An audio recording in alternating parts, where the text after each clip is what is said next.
Paz do Senhor Jesus para a igreja. A Deus a honra, a Deus a glória, o louvor e toda a adoração por esta oportunidade que todos nós estamos tendo de estar aqui na casa de Deus, na presença de Deus. E como diz o salmista, mais vale um dia nos seus átrios do que em qualquer outra parte 1000. Por isso eu quero deixar um parabéns para vocês, porque vocês estão no melhor lugar em que uma pessoa possa estar na face da terra. Estão na casa de Deus, na presença de Deus. Amém? Louva a Deus também pela vida do Bispo William. E eu digo assim que com o Bispo William foi amor à primeira vista. A esposa dele que me perdoe. Foi amor à primeira vista, né? E eu louvo a Deus pela forma que Deus colocou o Bispo William no nosso caminho, de uma maneira maravilhosa. E esse homem tem me ajudado de uma maneira que eu não tenho como retribuir, nem como agradecer. O nosso vocabulário é muito pobre para agradecer tudo que o Bispo William tem feito por nós. Que Deus abençoe ricamente o Bispo William, sua família, sua igreja, seu ministério, o corpo ministerial que aqui está. Louva a Deus porque tive o privilégio, a oportunidade de tê-lo junto com alguns obreiros, lá em casa. Fomos para o monte onde costumamos orar, buscar a presença de Deus. Foi um sábado maravilhoso. E eu louvo a Deus também pela vida do meu amigo, companheiro de monte também, presbítero Vladimir, que está nos acompanhando. Estivemos ali um sábado abençoado, né? Foi uma coisa maravilhosa. E eu quero agradecer a Deus. E hoje eu estou retribuindo o que o Bispo William fez, indo ali na nossa casa, no nosso local de oração, e ter participado de alguns momentos da sua história, do seu ministério, que é coisa linda, é maravilhosa. Eu saí dali edificado. Sem mais delongas, eu quero adentrar aqui numa leitura da palavra de Deus, que estaremos utilizando como base para dividir com a igreja o que Deus tem colocado em nosso coração. É um texto bastante conhecido da noiva do Cordeiro. Livro do profeta Ezequiel, capítulo de número 37. Livro do profeta Ezequiel, capítulo de número 37. É onde estaremos fazendo a leitura para utilizarmos como base para transmitir uma porção da palavra de Deus. Ezequiel, capítulo de número 37, a partir do verso de número 1. O título deste trecho diz assim: a visão de um vale de ossos secos. Diz assim a palavra de Deus a partir do verso de número 1. Veio sobre mim a mão do Senhor, e o Senhor me levou em espírito e me pôs no meio de um vale que estava cheio de ossos, e me fez andar ao redor deles, e eis que eram muito numerosos sobre a face do vale, e estavam sequíssimos. E me disse: filho do homem, poderão viver estes ossos? E eu disse: Senhor Jeová, tu o sabes. Então me disse: profetiza sobre estes ossos e dize-lhes: ossos secos, ouve a palavra do Senhor. Assim diz o Senhor Jeová a estes ossos: eis que farei entrar em vós o espírito, e vivereis, e porei nervos sobre vós, e farei crescer carne sobre vós, e sobre vós estenderei pele, e porei em vós o espírito, e vivereis, e sabereis que eu sou o Senhor. Então profetizei como se me deu ordem, e houve um ruído enquanto eu profetizava, e eis que se fez um rebuliço, e os ossos se juntaram, cada osso ao seu osso, e olhei, e eis que vieram nervos sobre eles, e cresceu a carne, e estendeu-se a pele sobre eles por cima, mas não havia neles o espírito. E ele me disse: profetiza ao espírito, profetiza, ó filho do homem, e dize ao espírito: assim diz o Senhor Jeová, vem dos 4 ventos, ó Espírito, e assopra sobre esses mortos para que vivam. E profetizei como ele me deu ordem. Então o Espírito entrou neles e viveram, e se puseram em pé um exército grande em extremo. Amém? Aleluia. Tome o seu assento, glorificando e exaltando o nome de Jesus, como diz o bispo William, né? Misturando glória a Deus com aleluia, e a coisa vai ficar boa, em nome de Jesus Cristo. Diz a palavra de Deus: onde está o Espírito do Senhor, aí há liberdade, e o Espírito do Senhor está nesse lugar, e que cada um de nós possamos ter a liberdade para ouvir a voz de Deus, para glorificar, para exaltar e bendizer o teu santo nome. E eu venho nesta noite, na qualidade de profeta, para trazer uma palavra profética sobre a sua vida, sobre a sua casa e sobre a sua família, em nome de Jesus Cristo. E para isso gostaria de estar utilizando como base essa experiência do profeta Ezequiel. Querida igreja, o profeta Ezequiel, ele estava vivendo um momento caótico da sua nação. Nós podemos comparar a situação em que se encontrava Israel com a situação que se encontra o mundo nos dias de hoje. Para entendermos a profundidade dessa profecia, é importante atentarmos para um detalhe: saber em que circunstância o profeta estava profetizando essa profecia, saber em que circunstância se encontrava a nação de Israel, quando Deus ordena ao profeta que fizesse essa palavra profética sobre a nação de Israel. Então, antes de entrar na palavra aqui, eu gostaria de recuar um pouco na história de Israel, para entendermos o contexto histórico e o pano de fundo no qual foi proferido essas palavras que acabamos de ler. Note só um detalhe: Israel, ele foi uma potência até a época de Davi.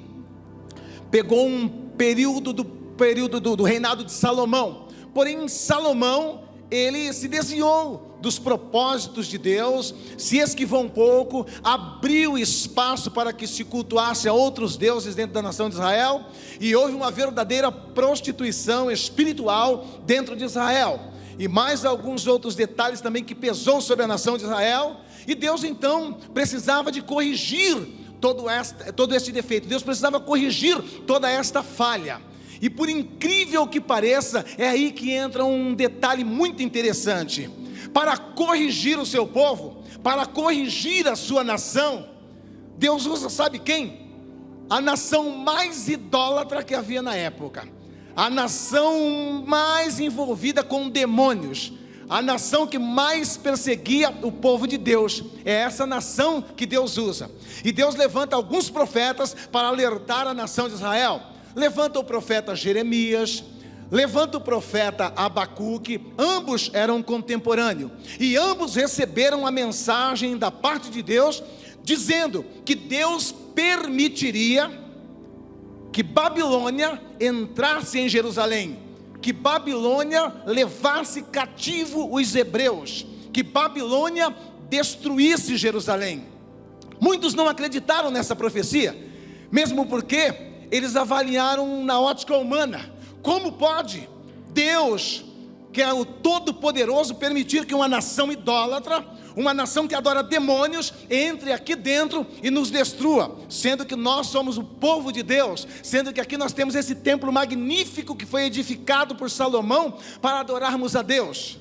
Mas eles não estavam entendendo que na realidade Deus não estava preocupado com esses aspectos. Deus estava buscando um povo que tivesse compromisso com a sua palavra. Deus estava buscando um povo que fosse comprometido com a sua obra. E eu louvo a Deus que nesse lugar eu pude ver que existem pessoas, existe um povo aqui que é comprometido com a palavra, é comprometido, envolvido com Deus. Aleluia! Esse é o caminho da vitória. Aleluia! Mas Israel não estava dessa forma naquele período. E Deus então levanta Jeremias, levanta Abacuque, e eles começam a dizer que Deus estava levantando Babilônia como vara de correção para o seu povo.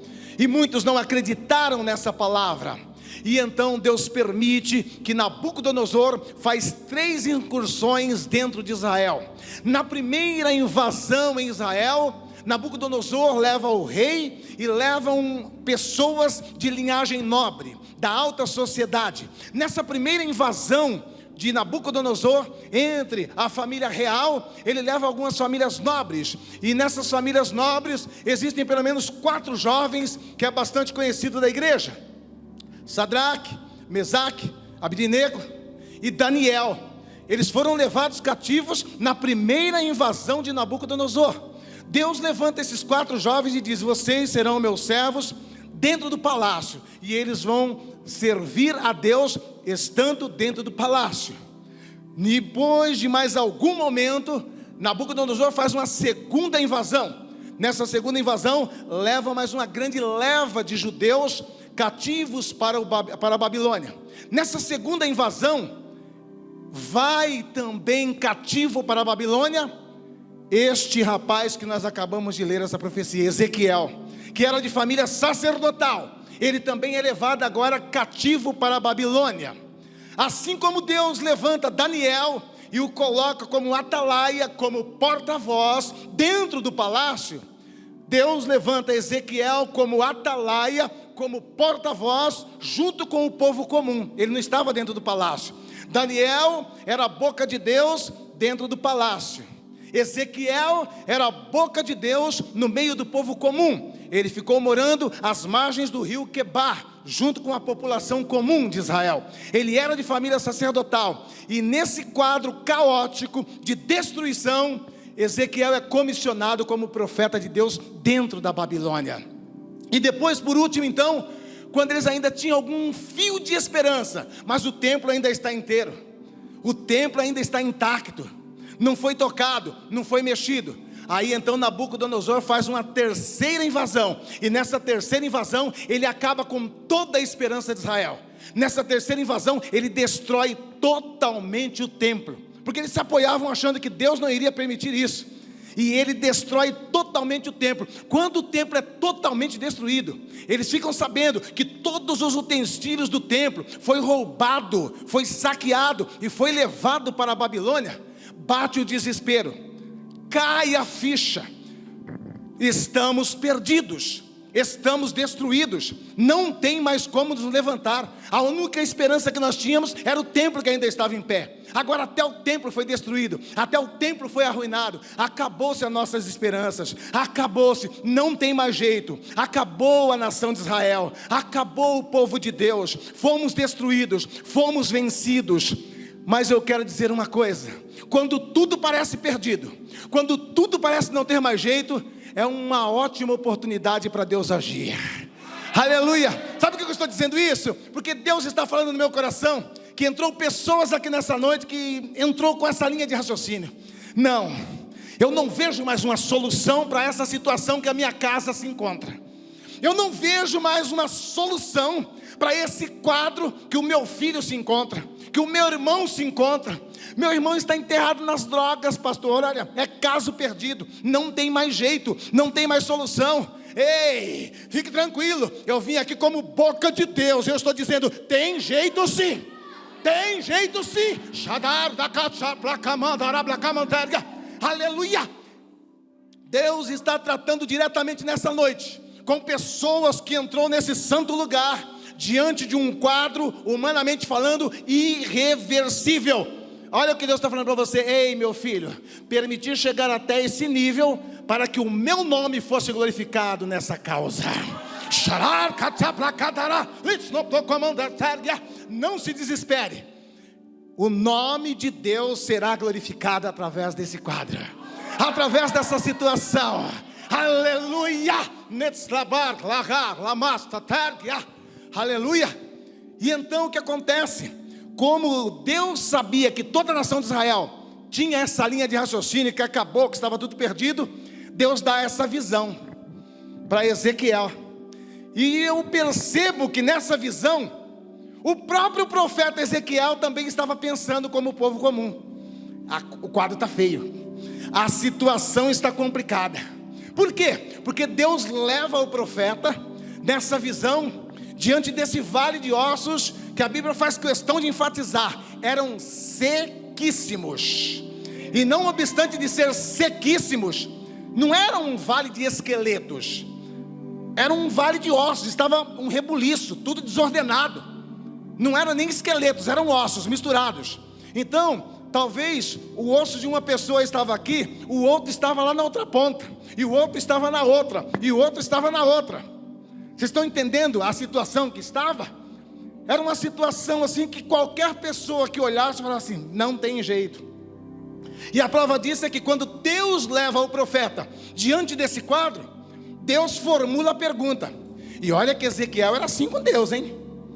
Ezequiel, antes de ter essa visão aqui, quando ele foi ser comissionado a profeta, para que ele tivesse a sua fé fundamentada numa experiência pessoal com Deus, antes dele ser comissionado, sabe o que ele teve a condição de ver? Ele viu Deus no seu próprio trono. Ele viu Deus no seu próprio trono, ali, na Babilônia. Ele tem a visão daquelas rodas revolventes, né? Aquelas rodas revolventes. Aquilo ali era uma visão que ele estava tendo do próprio trono de Deus. Ele tem a visão do próprio trono de Deus. E ali então ele é comissionado a ser profeta. Então ele tinha uma experiência firme e forte com Deus, uma experiência pessoal com Deus. E mesmo um cidadão com uma experiência tão forte e marcante como a que Ezequiel tinha tido, quando ele é colocado diante desse vale, Deus lhe formula a seguinte pergunta: então, Ezequiel, me responde aí, poderão viver esses ossos? Poderão viver esses ossos? Ele dá uma olhadinha para cá, dá uma olhadinha para lá e fala, é muita bagunça, está muito desordenada essa coisa. Não é assim que você anda olhando esse quadro lá na sua casa? Não é assim que você anda olhando a situação do teu irmão? Não é assim que você vê a situação do teu pai? Não é assim que você vê a situação da tua filha, da tua irmã? Não tem jeito, não tem jeito. Olha, eu não consigo ver ela mudada, eu não consigo ver ele transformado como um servo de Deus. E quando é feita essa pergunta para o profeta, poderão viver esses ossos? Mesmo ele tendo essa experiência pessoal com Deus, sabe qual é a resposta de Ezequiel? Ele devolve a pergunta para Deus, e ele diz assim, tu o sabes. Ou seja, o negócio era tão feio que ele falou, não dá para responder.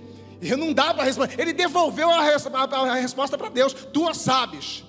E aí então ele recebe a estratégia de Deus, porque Deus formula a pergunta para entender, para que o próprio profeta entendesse que ele estava limitando o poder de Deus. Você está entendendo?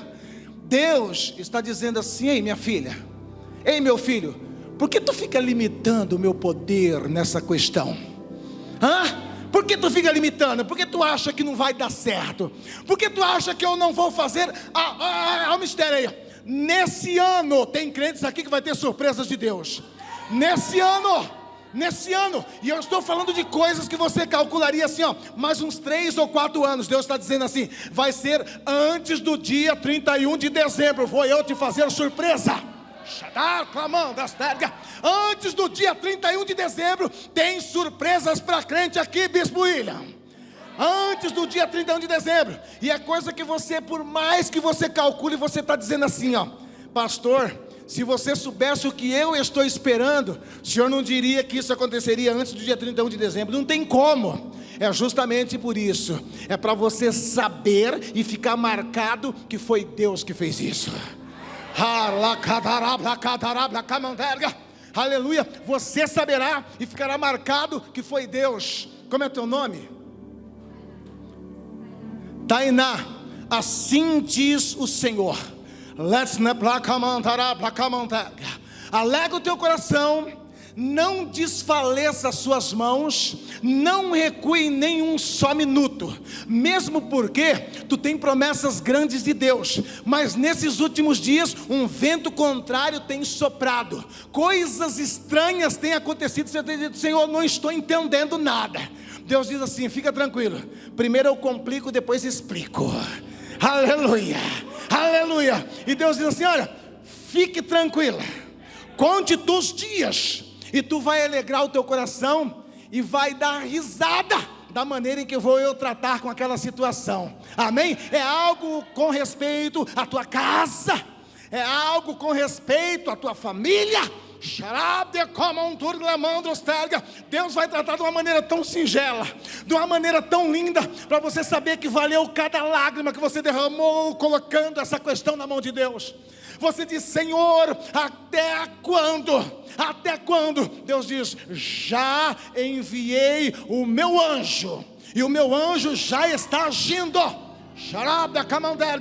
Deus só diz assim para você: olha, não fique assustado com a maneira em que eu vou agir. Não fique assustado não. Sabe, quando chegar a notícia para você, que você pensar em se assustar, você vai se lembrar dessa noite de quarta-feira, o que Deus te falou. E você vai dizer assim: estou tranquila, Deus já me avisou. Deus já me avisou. Pode alegrar o teu coração. A tua oração já foi ouvida, e foi assinado um decreto, e um anjo já foi ordenado para entrar nessa causa. Assim diz o Senhor. Aleluia. E então Deus dá estratégia. E Deus dá estratégia da seguinte forma para o profeta: então, Ezequiel, eu sei que você ficou atônito, eu sei que você ficou até meio perdido, porque o quadro está caótico, mas eu vou te dar estratégia, fica tranquila. Profetiza sobre esses ossos. Aí ele ainda fica meio perdido: mas profetizar sobre ossos? Ossos não têm ouvido. Ossos não têm ouvido. Eu estou falando aqui com mães que está dizendo assim: pastor, eu já cansei de falar com esse menino, ele não me dá ouvido, ele não me ouve, ele não me ouve. Aleluia.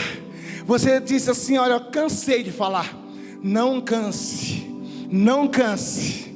Aleluia. Mas pastor, não me dá ouvido, não me ouve. Ezequiel também pensou dessa forma: osso não vai me ouvir, osso não vai me ouvir. Deus, o senhor está de brincadeira, como é que eu vou falar com osso? Você está entendendo? Talvez disseram assim: larga de mão dele, larga de mão dela, isso aí não adianta você ficar falando. Eu concordo em partes. Não adianta você ficar falando, não adianta você ficar falando. Mas note só, quando Ezequiel começou a pensar dessa forma: será que vai adiantar eu falar para osso? O osso não tem ouvido. Aí Deus diz assim: não, Ezequiel, deixa eu completar a frase. Você vai dizer assim para esses ossos: ouve a palavra do Senhor. A sua palavra ele pode não ouvir, mas a do Senhor até osso tem que ouvir.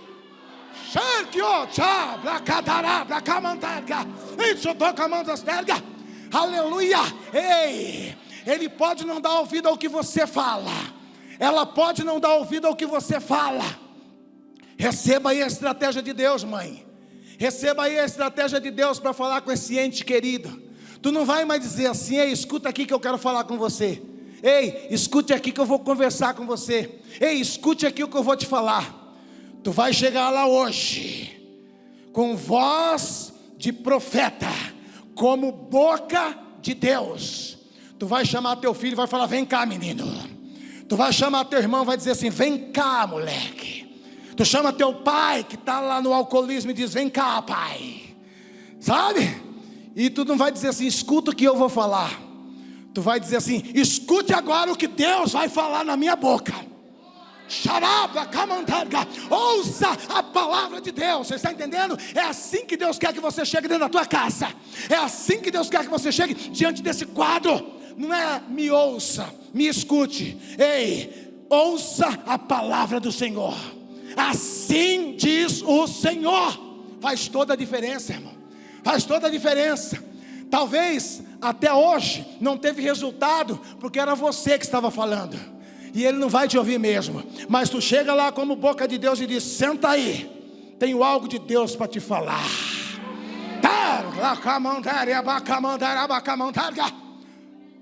E então a palavra foi essa: ossos secos, ouve a palavra do Senhor. Aleluia. A minha palavra tu não ouve, mas a do Senhor tu vai ter que ouvir. Amém? Quando tu fala, entra por um ouvido e sai pelo outro do teu filho. Entra por um ouvido e sai pelo outro da tua irmã, do teu irmão, do teu ente querido. Mas a partir de hoje Deus está dando estratégia para você. Amém? E não vai mais entrar por um ouvido e vai sair pelo outro. Vai entrar por um ouvido e descer para o coração.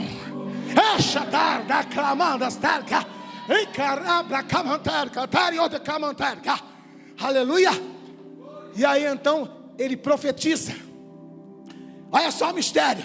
Eu estou dizendo que já está acontecendo algo na casa de crente enquanto eu estou aqui. Não é porque que eu estou aqui, não é porque eu estou aqui não. Você vai entender porque que eu estou dizendo que já está acontecendo algo lá na tua casa. Você vai entender porque que já está acontecendo algo nessa causa, nessa situação. Tu vai entender agora. E então, o que o profeta diz? E houve um ruído. Como é que é? E houve um ruído, um rebuliço. Sabe o que é rebuliço? A gramática portuguesa diz que é um movimento desordenado. Sabe? Já viu uma lavadeira de roupa? Choc, choc, choc, choc, choc, choc, mexendo assim? É isso aí. Então, ele diz aqui que enquanto ele profetizava, houve um ruído, houve um rebuliço. O que eu estou dizendo? O milagre nessa causa, o milagre nessa situação, não vai ser a semana que vem. E enquanto eu estou profetizando aqui, já está acontecendo algo lá. Shadar, clamando, ostergia. Enquanto eu estou profetizando aqui, já está acontecendo algo lá, você entendeu? Pode começar a glorificar, pode começar a adorar, pode começar a agradecer. Não é amanhã, não é a semana que vem, é enquanto eu profetizo. É enquanto eu profetizo.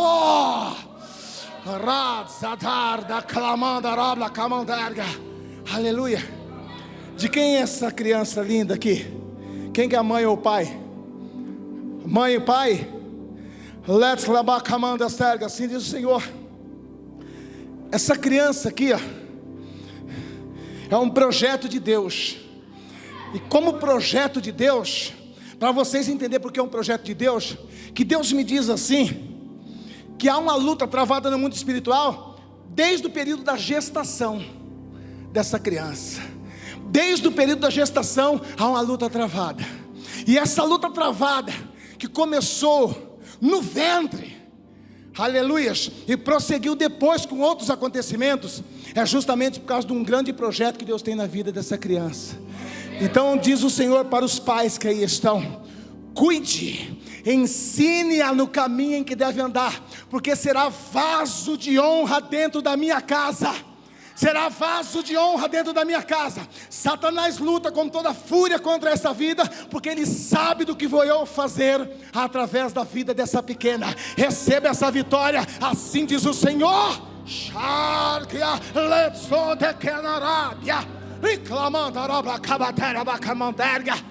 Aleluia. Louvado seja o nome de Jesus. E ele então profetiza, e então começa a se juntar cada osso ao seu osso. E após formar-se esqueletos, vêm os músculos, os nervos, os tendões. E após os tendões, os músculos, a carne. E após a carne, a pele. E só nesse quadro, o profeta já fica maravilhado. Só com esse quadro, o profeta fica tão maravilhoso, tão maravilhado, mas tão maravilhado, que ele para de profetizar. Ele fica tão maravilhado que ele fica atônito e para de profetizar. E Deus diz assim: ei, por que tu já está maravilhado e de boca aberta?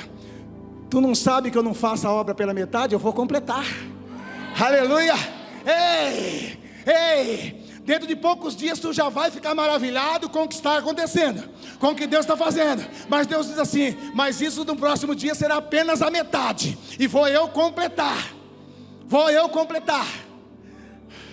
Ele fica atônito, parado ali, e Deus diz assim: ei, já está alegre com esse tamanho de milagre? Só fiz isso, você já está pulando, saltando de boca aberta, até parou de profetizar. São apenas cadáver. Minha obra não é pela metade, são apenas cadáver.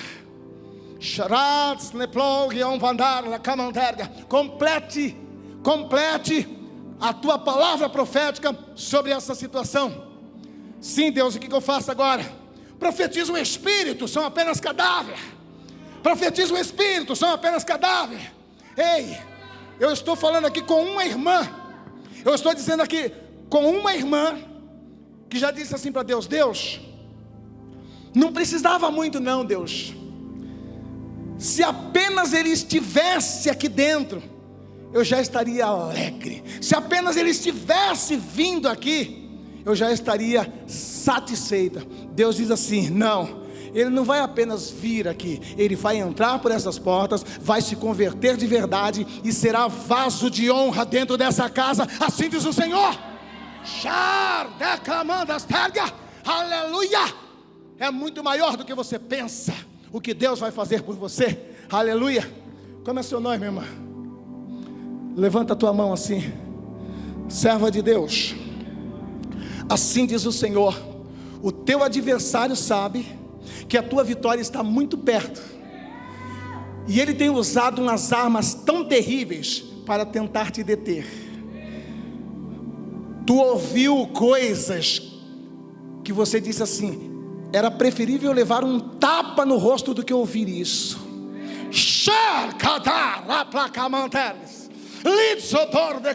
Tu disse dessa forma: Senhor, o que eu ouvi doeu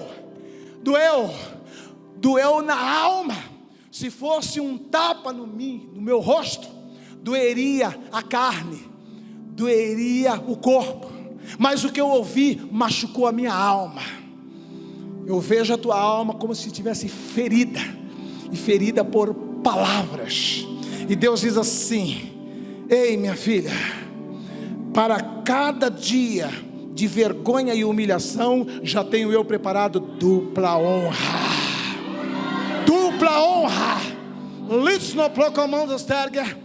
E ele me trouxe uma passagem que está lá nas cartas das 7 igrejas que estava lá na Ásia. Em uma dessas cartas Deus diz assim: eis que eu farei com que os da sinagoga de Satanás, que se dizem ser judeus, mas não são, farei com que venham até ti, se prostrem e saibam que eu te amei. Você está entendendo o que Deus está dizendo? Essa pessoa vai ter que confessar com a tua boca, vai ter que confessar com a própria boca: verdadeiramente eu sei que você é mulher de Deus, me perdoa. E tu vai fazer como Jó, orar por quem te ofendeu, orar por quem te machucou. E nesse instante, todo esse cativeiro que já vem há anos será mudado, assim diz o Senhor.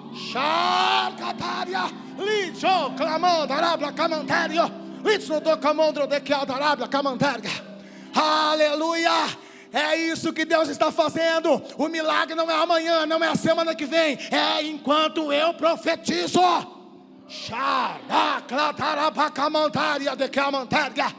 Aleluia. E sabe o que ocorre? Para concluir, porque o meu tempo já acabou, eu vou concluir rapidamente aqui, falando em âmbito nacional. Aleluia. Falando em âmbito nacional, no final de 2019, Deus me chamou num particular e me trouxe revelações profundas que abrangia a igreja, a nação brasileira e alguns países do mundo. E esse momento em que Deus me chamou foi um dos piores momentos da minha vida. Eu estava passando a pior luta que um homem pode passar. Sabe a pior luta que um homem pode passar? Sabe a pior humilhação que um homem pode passar? Era o que eu estava passando nesse momento, final de 2019. E Deus me leva até o monte onde eu costumo orar. E Deus diz assim: eu tenho uma mensagem para essa nação. Eu falei: mas daqui, Deus? Daqui? E Deus diz assim: põe teu celular nessa árvore, ora um pouco, entra no Santíssimo Lugar, que eu vou te entregar algo para essa nação e para alguns países. Eu falei: mas Deus, daqui? Só está eu sozinho, porque Deus não permitiu nem que eu levasse nenhum obreiro comigo, eu sozinho e Deus. Meu irmão, quando eu comecei a orar, a glória de Deus tomou um monte, a glória de Deus encheu todo lugar. Quando eu levantei dali, o celular já estava pendurado na árvore. Eu só apertei o REC, a glória desceu, e Deus trouxe uma mensagem dura, profunda, para a igreja, para o Brasil, para algumas outras nações. E eu coloquei tudo ali. E eu tinha um pequeno canal no YouTube. Tinha 100 e poucas pessoas inscritas nesse canal. Eu falei, bom, a única coisa que eu posso fazer agora é colocar isso aqui. Mas Deus, como é que isso vai chegar para nações, para esse Brasil, com 100 e poucos inscritos aqui? Aí, do outro lado de São Paulo, Deus tinha um profeta também. Aleluia! Do outro lado de São Paulo, não é só Elias. Não é só Elias. Não é. Elias pensou que era só ele. Aí Deus falou, deixa de ser besta, rapaz. Tem mais 7.000 que está comendo pão e água e não está murmurando.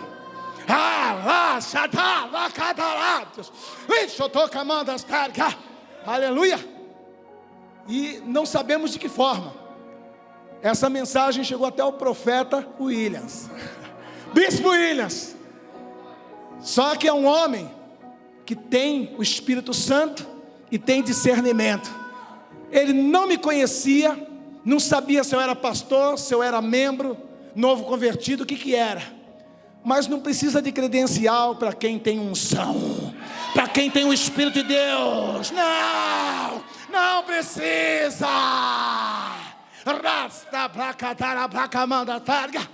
Veio parar na mão dele, ele olhou e falou assim, isso aqui é Deus. Eu não sei se o homem é pastor, se é bispo, se é apóstolo. A única coisa que eu sei é que é o Espírito Santo que está falando.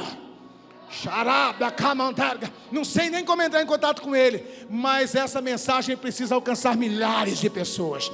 E ele colocou no canal dele. Meu irmão, uma mensagem profética que eu nunca imaginei como chegaria a milhares de pessoas. A última vez que eu olhei lá no canal do bispo, já tinha passado de 250 mil visualizações. Clamando de Ostéria, 250 mil pessoas, mais de 200, só no canal dele, porque depois do canal dele, aí espalhou. Você vai num canal, está com 100 mil, vai no outro, está com 80, vai no outro, está com 70, está chegando lá para 1 milhão de pessoas. Você está entendendo como é que Deus age? Está entendendo como é que Deus faz? Aleluia! E é esta mensagem que Deus me deu no final de 2019 e começo de 2020, eu gravei ela no começo de 2020, no comecinho de janeiro. O que ocorre? Deus fala justamente de todo esse quadro que nós estamos vivendo agora. Quem chegou a ver essa profecia sabe do que eu estou falando. Quem não viu, pode ir lá no canal do Bispo e procurar lá na playlist que vocês vão encontrar. Deus fala de tudo isso que estava acontecendo agora. Ele falou isso no final de 2019. Você está entendendo?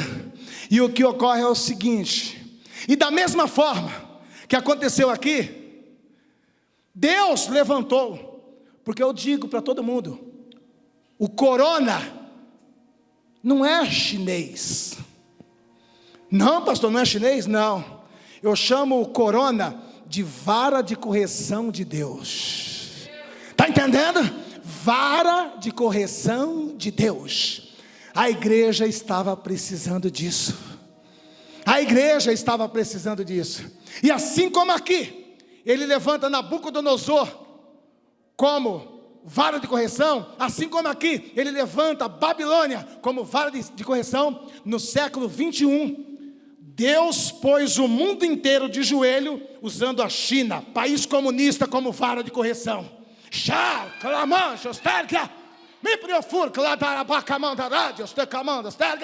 Aleluia. E agora cabe a nós que estamos aqui. Não espere dos deputados, não espere dos senadores, não espere dos governadores e nem dos prefeitos. Eu e você somos os Ezequiéis de Deus. Está entendendo? Obrigado. Eu e você somos os Ezequiéis de Deus. E Deus te trouxe aqui nessa quarta-feira para te dizer: ei, não murmure contra o presidente, não murmure contra o governador, não murmure nem sequer contra a China, porque a China não está no controle do mundo. Eu permiti isso. Assim diz o Senhor. Por quê, pastor? Porque tem crente dizendo assim: meu Deus, será que Deus perdeu a força? Deus perdeu o poder? Como que Ele permite um país comunista, que mata cristão, que está derrubando igrejas uma atrás da outra lá? Como que ele permite um país desse colocar o mundo inteiro de joelho?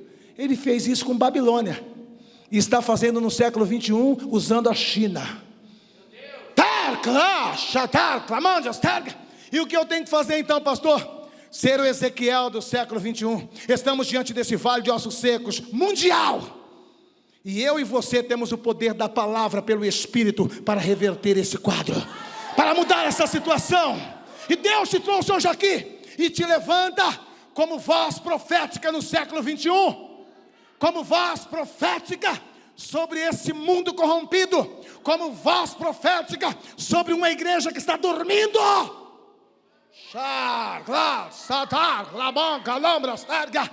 Aleluia. E em nome de Jesus Cristo, que cada um de nós venhamos sair daqui nessa noite, em primeiro lugar, como Ezequiel, voz profética, boca de Deus dentro da nossa casa, depois no nosso bairro, depois na nossa cidade, depois no nosso país e por fim para o mundo. Amém? Em nome de Jesus, receba essa palavra profética, receba essa unção na tua vida, receba essa virtude em nome de Jesus Cristo, em nome de Jesus, amém. E eu agradeço de todo o meu coração. Uma salva de palmas para Deus.